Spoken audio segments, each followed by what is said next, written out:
Hello అండి అందరికీ. రీసెంట్గా మన భారతదేశం గురించి పాకిస్తాన్ మాజీ క్రికెటర్ ఇక్కడ మీరు చూసుకున్నట్లయితే ఈయన పేరు డేనిష్ కెటీరి అనమాట. అయితే ఈయన మన భారతదేశం గురించి చాలా గొప్పగా మాట్లాడటం జరిగింది.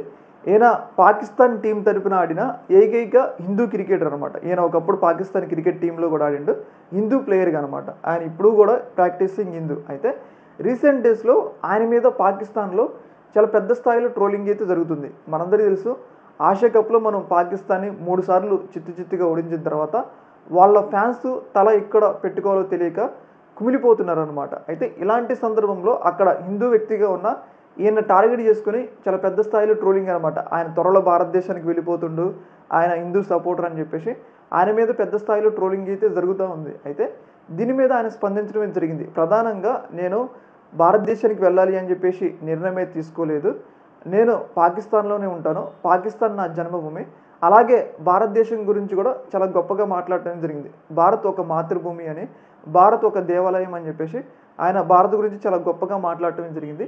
పైగా ఆయన మీద అక్కడున్న ఫ్యాన్స్ పెద్ద స్థాయిలో ట్రోలింగ్ అనమాట. అంటే ఆ ఓటమిని తట్టుకోలేక ఏదో ఒక రకంగా దాన్ని కప్పిపుచ్చడం కోసం ఈ స్థాయిలో ట్రోలింగ్ అయితే జరుగుతుంది.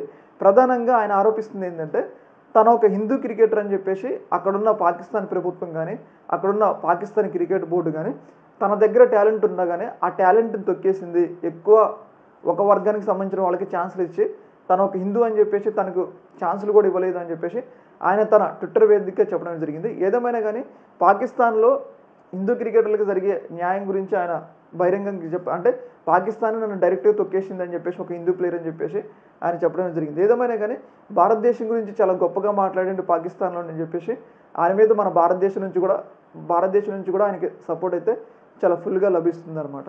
ఈ యొక్క అంశంలో మీ యొక్క అభిప్రాయాన్ని కామెంట్ సెక్షన్లో తెలియజేయండి. ఓకే మరి.